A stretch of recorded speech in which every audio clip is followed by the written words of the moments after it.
Keletas blogo scenarijaus variantų, kurie buvo sukurti JAV. Pirmasis variantas tai Maidanas Rusijoje, panašus į 1917 uosius ar 1991 uosius metus. Tai vadinamasis separatistinis subyrėjimas. Tai yra visuomenė suskaldoma pagal tautinį požymį. Pradėjo nuo migrantų, baigsis kova su dagestaniečiais tarpusavyje. Kitaip tariant, kurstoma tarp konfesinė kova, pasinaudojant informacinę darbotvarkę pavyksta perimti visuomenės nuotaikas, atsiranda nežinomi snaiperiai, kaip jie kartais juos apibūdina, kurie provokuoja kitus. Kitaip tariant, situacija įkaista, staiga atsiranda kažkas, kas apšaudo vieną tautą, o paskui kažkas, kas apšaudo kitą. Ir vieni, ir kiti bus užsienio šnipai, beje, o ne kažkokie avangardiniai būriai. Viskas, konflikto procesas paleistas. Konfliktas perauga į pilietinį karą ir separatistinius karus. Rusija, pagal amerikiečių sumanymą, subyra į kelias teritorijas ir netenka branduolinio ginklo. Dar kartą, Ameriką labiausiai neramina ne tiek pati Rusija, kiek Rusijos branduolinis ginklas. Štai ką reikia suprasti. Tai vienas scenarijus. Antras scenarijus – europinis branduolinis karas. Amerika lieka nuošalyje, Europoje kyla konfliktas, vadinasi kažkas į kažką meta branduolinės bombas. Ne strateginės, o taktinės. Taktinės branduolinės bombos – tai mūšio lauko ginklas, skirtingai nei strateginės, jas galima panaudoti. Palaukit, konfliktas Europoje. Tarp ko? Tarp pačių ar su Rusija? Na, tarkim, Prancūzija, Rusija, Anglija, Rusija, Vokietija, Rusija. Vadinasi, amerikiečių tikslas sukelti Europoje branduolinį konfliktą, panaudojant taktinius branduolinius ginklus, sunaikinti kelis Rusijos miestus branduoliniu ginklu. Rusija tada smogtų, tarkim, Kijevui, Berlynui ar dar kur nors. Tai amerikietiškas scenarijus. Toks karas automatiškai apsaugo Jungtinės Amerikos valstijas nuo rusiško branduolinio ginklo. Nes Rusijai tada nebus kada rūpintis Amerika. Amerika čia elgsis teisingai. Taikdariai, humanitarinė pagalba. Viskas kaip priklauso. Tai jų scenarijus blogasis, taip vadinamas. Šiam scenarijui jie turi stiprią penktąją koloną. Juk mes neišsprendėme suvereniteto problemos Rusijoje, Maskvoje, valdžios institucijose.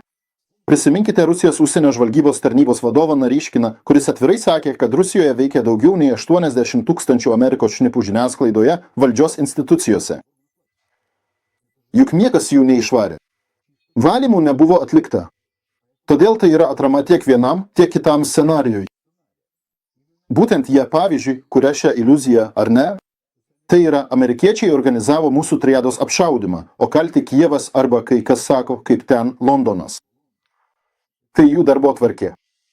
Tai yra informacinio karo dalis. Štai toks neigiamas scenarijus, prie ko jis prives. Na, mums jis, grubiai tariant, baigėsi Rusijos likvidavimu. Tai yra suskaldymu į atskiras dalis. Karo organizavimas. Iširimas tai karinių veiksmų procesas, taip. Tai yra, grubiai tariant, mums tuo viskas ir baigėsi. Manau, kad šie scenarijai, tikimybės požiūriu, yra mažiau tikėtini nei Rusijos pergalės scenarijus. Vėlgi dėl priežasties A strateginių branduolinių ginklų ir mechanizmo, kuris pasaulyje egzistuoja kaip amerikietiškas vienpolariškumas. Tai yra, kritinėje situacijoje mes galime priversti amerikiečius užgesinti visus šios scenarijus. Tai yra, mes turime garantiją. Garantija yra ir blogai, ir gerai. Gerai, nes su garantija gyventi lengviau. Viskas mes žinome, kad nepralaimėsime. Galime eksperimentuoti, kvailioti kiek norime, nes vis tiek laimėsime. Tai yra, nėra tokio scenarijus, pagal kurį mes prarastume net krizę, bet ką. Blogiausia, kad tai atpalaiduoja. Tai matote, galbūt reformas buvo galima pradėti dabar, kai prasidėjo krizės pranašai, ar ne? Na, kodėl? Vėliau tai įmanoma. Iš principo mums negresia joks pavojus. Yra garantija. Taip mane dauguma žmonių. Beje, taip maniau ir aš, kai pirmą kartą atėjau pas jūs 2012 metais, buvau įsitikinęs, kad niekas neužpuls Rusijos, kaip ir visi Rusijos piliečiai, nes Rusija turi branduolinį ginklą ir galingą armiją. Kaip paaiškėjo, šiandien 2025 metais, praėjus jau 13 metų, mus reguliariai apšaudo dronai, netgi mūsų rajone jie buvo atskridę ir ten buvo numušti. Smūgiai suduodami kariniams objektams, naftos bazėms, viskam, karinėms įmonėms, kitiems objektams. Kitaip tariant, vyksta tikras konkretus karas. O ką mes tada prieš 13 metų su jumis kalbėjome? Koks buvo mūsų trečias punktas? Kad Rusija neturi suvereniteto. Vadinasi, visa tai ne apie mus. Kas yra suverenitetas? Suverenitetas tai valdžia. Jeigu neturite nacionalinės valdžios, kad ir kokie stiprus būtumėte su branduoliniu ginklu, tas ginklas nebus naudojamas jūsų interesams.